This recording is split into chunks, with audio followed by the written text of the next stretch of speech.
y algo del tipo 2.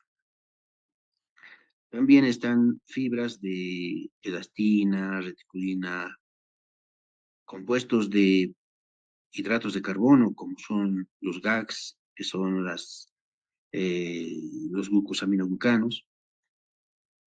También están los proteoglucanos, ojo, que son GAGs más proteínas, y ya no se llaman GAGs, ¿no? En este caso ya se llaman proteoglucanos. Calcio, fósforo, sulfatos de calcio, carbonato de calcio, hidroxiapatitas, minerales, todo lo necesario para dar la consistencia dura al hueso. Y además tiene la matriz ósea, sobre todo, 25% de agua, 25% de fibras proteicas y 50% de sales minerales cristalizadas.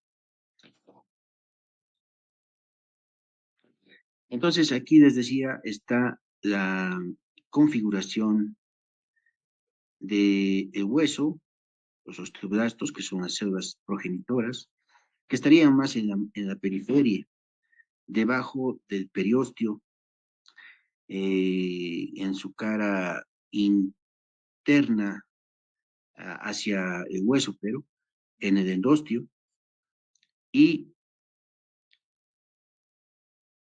van a dar origen a los osteocitos, ¿no? Pero hay otra osificación también de tipo endocondral, que ustedes lo saben, que también proviene del cartílago de crecimiento.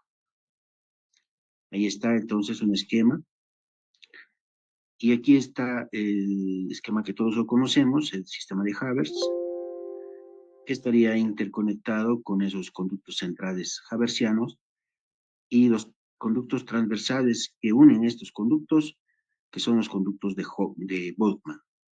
Los conductos de Boltzmann, que son ramificaciones, intercomunicaciones entre estos conductos que llevan lo mismo, vasos sanguíneos, vena, arteria, y bueno, se va diseminando en toda la cortical. Y el hueso esponjoso, que es trabecular, ¿no? Y deja espacios para la mayor parte de los vasos sanguíneos. Si vemos aquí en una figura ya de un hueso cilíndrico largo, tenemos los extremos del hueso, uno proximal y otro distal, que corresponden a las epífisis, una epífisis proximal y una distal. A continuación, una parte ensanchada, como embudo, es la metáfisis, que une la epífisis a la diáfisis. Entonces hay una metáfisis proximal y hay una metáfisis distal. Y luego la parte cilíndrica, que en sí es el cuerpo del hueso, que se denomina diáfisis, y se puede dividir en tres tercios imaginarios: tercio proximal, tercio medio y tercio distal. Entonces eso macroscópicamente se puede describir de esa manera. Funciones del sistema esquelético. Tiene una función de sostén, ¿no? Soporta tejidos blandos, es un punto de apoyo para los músculos, para realizar las funciones que necesitan. También sirve de protección para los órganos internos, ejemplo en el cráneo, ¿no? El cerebro, en el tórax, en la caja torácica, decíamos, ¿no? Y también en la pelvis. Entonces, protege partes blandas. La tercera función es el movimiento en conjunto con los músculos. O sea, los músculos en conjunto hacen su desplazamiento, hacen su movimiento, obviamente participando con el esqueleto. Entonces, la complejidad de todos los movimientos es integral, tanto los huesos como los músculos hacen esos movimientos. El equilibrio de minerales, la homeostasis de minerales, almacena calcio, el hueso, también fósforo, participa al- en gran medida en el sistema regulador del calcio, ¿no? Hay hormonas específicas para esta situación. Hablamos de la PTH, la paratormona, que mantiene los niveles de calcio adecuados en sangre, ¿no? Entonces puede extraer del hueso el calcio. ¿Y quién mete el calcio entonces al hueso? La calcitonina, es la hormona contrarreguladora de la PTH. Entonces, de los vasos sanguíneos lleva el calcio al hueso en compañía del magnesio. Entonces, esas dos hormonas son las que van a hacer la regulación del calcio tanto en el hueso como en la sangre. Producción de células sanguíneas. El hueso produce células sanguíneas en la médula roja. Es un tejido conectivo especializado para la hematopoiesis, ¿no? Y ahí se forman a partir de células madre los glóbulos rojos, los blancos, las plaquetas. También es un almacenamiento de triglicéridos. La médula ósea roja, gradualmente con el paso de los años, es reemplazada por la médula ósea amarilla. O sea, es una médula ósea adiposa, lipídica y obviamente que tiene adipocitos. La estructura de los huesos se clasifican en diversos tipos según su forma. Generalmente son cilíndricos. Entonces, hacíamos un recuerdo hace un momento de sus partes, vamos a repetir. Entonces, tenemos una diáfisis, que es el cuerpo, la porción cilíndrica central, y se la puede dividir en los tres tercios ya mencionados. Las dos epífisis, una próxima y otra distal. Las metáfisis, que son los sitios de unión, esa parte ensanchada, entre la diáfisis y la epífisis. Y su espesor va disminuyendo con la edad. Siempre hablamos de una metáfisis próxima y una metáfisis distal. También existe el cartílago de crecimiento, se denomina también fisis o cartílago fisiario o placa de crecimiento, ¿no? Cuatro nombres por lo menos, los que son más utilizados. Y es el cartílago que va a producir condrocitos que paulatinamente van a ir calcificándose y van a hacer que el hueso crezca en longitud, ¿no? Es el que va a aumentar el tamaño, la longitud del hueso durante la infancia y la adolescencia. También tiene el cartílago articular, es un cartílago hialino que cubre las epífisis en las articulaciones. Entonces es un cartílago especial, brilloso, que resiste las presiones, el peso, las fricciones. Entonces es un cartílago noble que cuando se daña ya básicamente no tiene reparación, ¿no? Va a la degeneración y produce patologías degenerativas que son irreversibles. El periósteo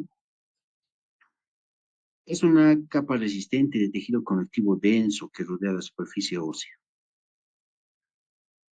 Está muy vascularizado, tiene osteoblastos que participan en la neoformación ósea, cuando hay fracturas, cuando hay desarrollo, sobre todo en diámetro, son los que van a dar el aumento en grosor en la infancia y en la adolescencia. Participa en la nutrición del hueso y sirve como punto de inserción de tendones y ligamentos. La cavidad medular es un conducto cilíndrico también, alargado, dentro del hueso. Es el espacio interno de la diáfisis y contiene la médula ósea amarilla de tipo lipídico, de tipo poco grasoso. Entonces está recubierto por otra membrana. Y justamente aquí tenemos en el octavo punto, la membrana se llama el endostio. Es la membrana que recubre, que tapiza el canal medular. Y también tiene células formadoras de hueso, ¿no? Y participa en el crecimiento, pero en el diámetro, aumento del diámetro del canal medular, ¿no? Juntamente con otras células, los osteoblastos. Con los osteoclastos tiene una forma coordinada para aumentar el diámetro de ese canal medular conforme transcurran los años.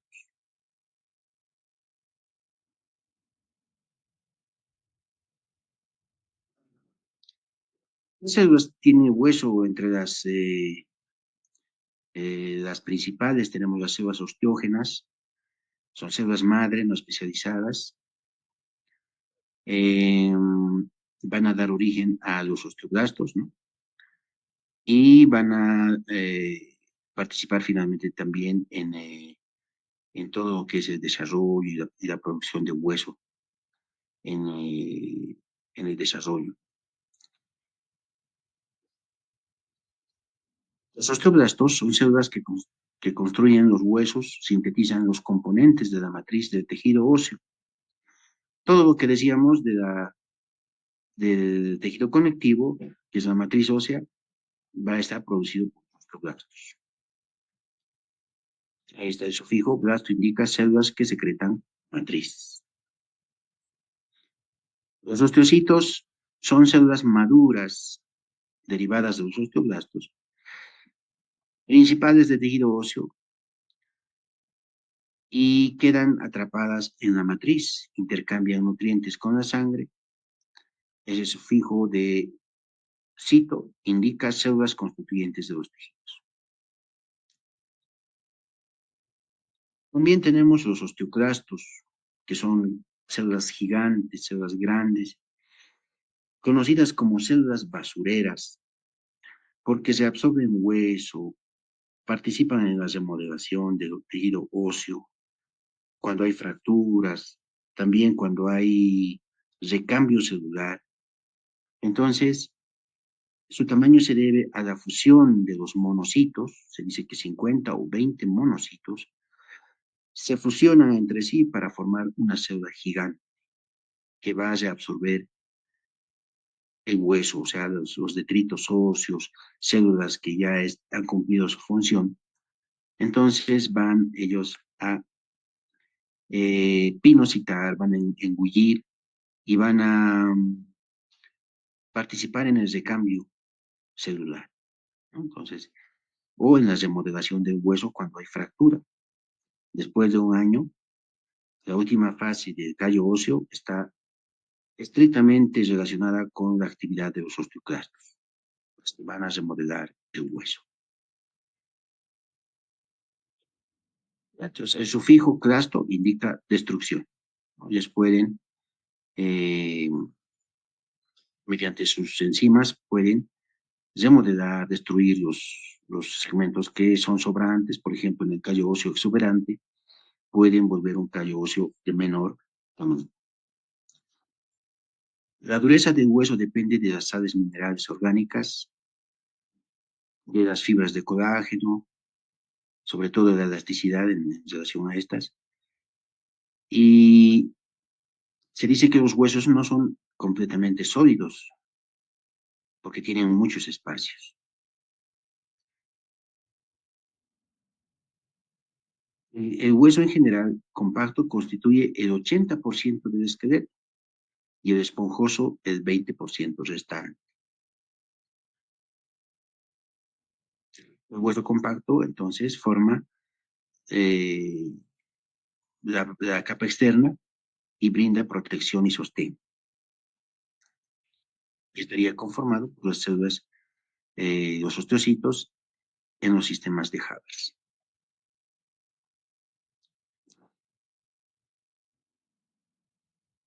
Formación y crecimiento de los huesos. El embrión no contiene huesos, sino estructuras de cartílago y adino, que de manera gradual, en el periodo embrionario o en el periodo fetal, van diferenciándose núcleos específicos de crecimiento óseo. Entonces, son centros de osificación constituidos por cúmulos de células especiales, que son los osteoblastos. El aparato de Golgi de los osteoblastos se especializa en la síntesis y secreción de mucopolisacáridos y el retículo endoplásmico elabora y secreta una proteína denominada colágeno. Los mucopolisacáridos se acumulan alrededor de cada osteoblasto y los haces de fibras de colágenos se embeben en esa sustancia. Y todo eso constituye la matriz ósea, o sea, el tejido conectivo.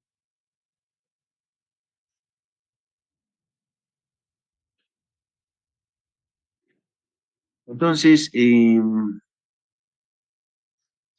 la osificación consta de dos procesos: la síntesis de matriz ósea orgánica por los osteoblastos y la calcificación de la matriz.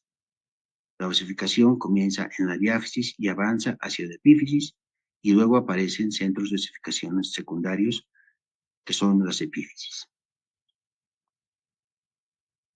¿Ya? Entonces, las epífisis que finalizan su desarrollo en toda su estructura. Entonces, la clasificación de la matriz se dice que, por ejemplo, tendríamos que hacer una alusión, un recuerdo. Cuando uno habla de osteoporosis, no está hablando específicamente de los sistemas de Havers, porque ahí no hay mucha cantidad de minerales. Está hablando de una deprivación o desbalance del calcio en la matriz ósea. O sea, hay una pérdida de calcio en la matriz ósea. Entonces, ve, hay unas terminologías ya específicas tanto para la matriz como para los sistemas de Havers.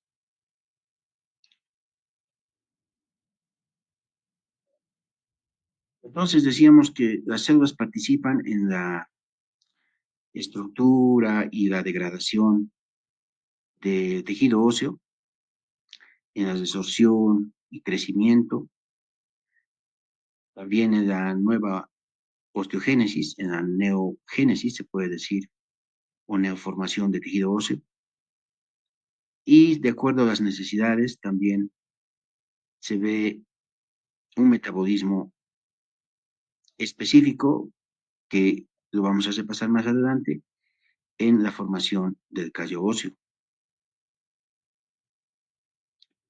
Los huesos, según su forma, se clasifican en huesos largos, que son tubulares, constan de diáfisis y epífisis. Tiene un hueso compacto en la diáfisis y un hueso esponjoso en el interior de las epífisis. Por ejemplo, el húmero del brazo. Los huesos cortos son cuboidales. Tiene tejido esponjoso salvo en la superficie. Por ejemplo, huesos del tarso y del carpo. Los huesos planos son delgados, compuestos por dos placas casi paralelas de tejido óseo compacto que envuelven a otra de hueso esponjoso. Brindan protección, ejemplo, los huesos del cráneo, los omóplatos, el esternón. Los huesos irregulares, que tienen forma compleja, por ejemplo, vértebras y algunos huesos de la cara, tienen diferentes disposiciones, crecimientos específicos para cada región, que le da esa complejidad, ¿no? Huesos sesamoideos también existen, ¿no? En algunos tendones existen, ejemplo, la rótula es un hueso sesamoideo, protegen del uso y desgarro excesivo a las articulaciones y a las partes blandas, por ejemplo, tendones, ligamentos, que estarían dentro de la articulación. Entonces, evitan el desgaste. Distintos tipos de huesos según su forma y las marcas superficiales que poseen. Bueno, estos son rasgos estructurales adaptados a funciones específicas y aparecen donde se insertan tendones, ligamentos, fascias o donde las arterias perforan el hueso. Dan paso, ejemplo, a tendones, ¿no? Por ejemplo, podemos hablar de la escotadura ciática. Bueno, entonces, según sus características, son los siguientes. Se habla de cóndido cuando existe una zona articular redondeada, ejemplo, el cóndido femoral lateral. Se habla de cresta cuando presenta un borde del hueso, ¿no? Por ejemplo, la cresta ilíaca. El epicóndido es una eminencia de un cóndido, por ejemplo, epicóndido lateral del húmero, ¿no? Hay epicóndido lateral, epicóndido medial. Carilla es una zona suave y lisa, cubierta por cartílago, donde el hueso se articula con otro, ¿no? Se articula con otro. Ejemplo, la fosita costal superior del cuerpo vertebral para articularse con una costilla. Orificio sirve para dar paso a una arteria o nervio o algo en concreto. Ejemplo, el orificio obturador, ¿no? Ahí tenemos la pelvis, el orificio obturador, también llamado obturatriz, por donde discurren vasos arteriales y también hay ligamentos y también tendones que estarían en la periferia. Fosa es una zona hueca o deprimida, ejemplo la fosa infraespinosa de la escápula.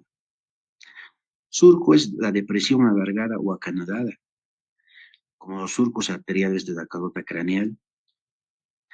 Línea es la elevación lineal, por ejemplo, la línea sólea de la tibia. Existe otra, ¿no? La línea posterior del fémur. Malleolo, prominencia redondeada, ejemplo, malleolo lateral del peroné. La escotadura es la indentación en el borde de un hueso. Ejemplo, escotadura ciática mayor, decíamos hace inicio, que da paso a un elemento importante, en este caso el nervio ciático. Protuberancia, proyección ósea. Ejemplo, protuberancia occipital externa. Espina, prolongación en forma de aguja. Ejemplo de espina del escápula. Apófisis espinosa, parte que se proyecta en la forma de espina. Apófisis espinosa de una vértebra. Trocánter, gran elevación roma. Ejemplo, el trocánter mayor del fémur. También hay otra, ¿no? El trocánter menor. Tubérculo, pequeña eminencia elevada, como el tubérculo mayor del húmero, también llamado troquíter. Tuberosidad, gran elevación redondeada, por ejemplo, tuberosidad isquiática. Bueno, entonces existen diferencias además entre los esqueletos masculino y femenino. Hay diferencias generales, específicas. La diferencia general es de tamaño y de peso. En el varón es más pesado y más grande, ¿no? El hueso, el esqueleto. Y las diferencias generales específicas, perdón, las específicas se refieren a la forma de los huesos pélvicos y a la cavidad pelviana, ejemplo, ¿no? La pelvis masculina es profunda e infundibuliforme, con arco púbico angosto menor a 90 grados. La pelvis femenina es ancha, poco profunda y extendida hacia los lados, con ángulo púbico amplio mayor a 90. Bueno, así, entonces, básicamente hemos hecho un abordaje de algunas características importantes en los huesos, ¿no? Lo estamos viendo en general, y para también determinar sus particularidades, la nomenclatura que se debe usar en el momento necesario para poder describirlos. La articulación, ¿qué es una articulación? Ahora pasamos a las articulaciones. La articulación es el conjunto de elementos por medio de los cuales los huesos se relacionan, no se unen, se relacionan entre sí. ¿Cuáles son esos elementos? Estamos hablando de rodetes, líquido sinovial, ligamentos, cápsula articular eh, y los cartílagos que se cubren las epífisis. En este caso estaríamos hablando de el cartílago hialino articular. Entonces, ese conjunto de elementos por medio de los cuales los huesos se relacionan entre sí. Eso es una articulación. Bueno, el cartílago hialino, ya lo hemos dicho, es semirrígido, elástico, tiene una sustancia intercelular y tiene irrigación, no tiene más bien irrigación capilar propia, es avascular y no tiene nervios, ¿no? No tiene sensibilidad propia. Si alguna vez duele una articulación, es más bien por los tejidos blandos que lo circundan, por ejemplo, la cápsula articular, la membrana sinovial, los tendones, los ligamentos. Entonces, ahí los corpúsculos de Ruffini mandarían la sensibilidad eh, aferente al sistema nervioso central y no así el cartílago.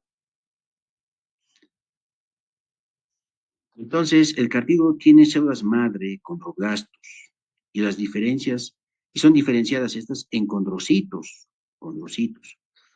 Los condroblastos, igual que en el hueso, pues son las células progenitoras, las que van a estar en el primer estrato. Luego están los condrocitos. Estos se subdividen. Primero el segundo estrato es en racimos de uvas, acinos, o en pilares, también dicen en la literatura. Y luego estarían los condrocitos hipertróficos, células gordas, gigantes, cargadas de material intracelular abundante. Y finalmente las células calcificadas o condrocitos calcificados que ya se unen al tejido óseo. Entonces tienen ciertas lagunas celulares aisladas, se nutren por inhibición, por difusión facilitada también, igual que los osteocitos. Y el colágeno en el cartílago cambia, es sobre todo de tipo 2 en su mayoría, y en pequeñas proporciones de tipo 9, 10, 11. Tiene también su matriz, la matriz se llama tejido conectivo, tejido conjuntivo, sustancia fundamental, ¿no? Aquí ya tiene un nombre más específico. Y esta matriz tiene fibras de elastina, reticulina, condronectina, fibronectina, proteínas combinadas como los protoglucanos y los glucosaminoglucanos que decíamos, ejemplo, el queratán sulfato, el condroitin 4 y 6 sulfato, ¿no? Entonces, tienen sustancias específicas que van a enriquecer este tejido y le van a dar su elasticidad. Pues ahí vemos el cartílago hialino, las células que estarían en la superficie, continuamos con los otros estratos y finalmente estaría la última zona del cartílago calcificada y luego estaría el hueso.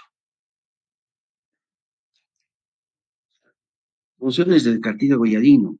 La función de sostén, el cartílago hialino brinda soporte elástico a diferentes estructuras, ejemplo, los bronquios, las membranas dictitantes del tercer párpado, los puntos de inserción de los extremos ventrales de las costillas, en el esternón y las superficies de las articulaciones. Elasticidad, es capaz de absorber los impactos, importante especialmente en estas regiones de las articulaciones, ¿no? Reducción de la fricción, es liso. En las articulaciones construye una superficie lisa para que se deslicen estas estructuras y no exista fricción. También sirve de esqueleto embrionario. En el embrión, el cartílago hialino constituye el esqueleto temporal. El crecimiento intersticial del cartílago hialino a nivel de la placa fasciaria posibilita la elongación de los huesos largos. ¿Ya?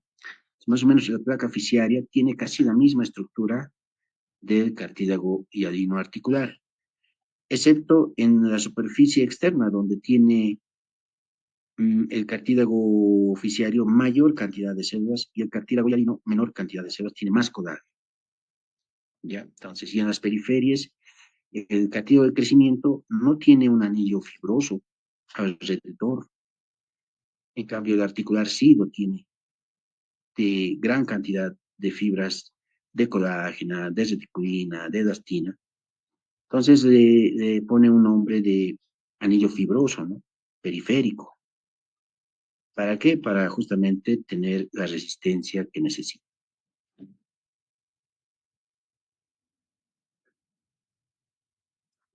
Los músculos, ahora vamos a pasar a los músculos. El músculo esquelético, que es diferente del músculo cardíaco.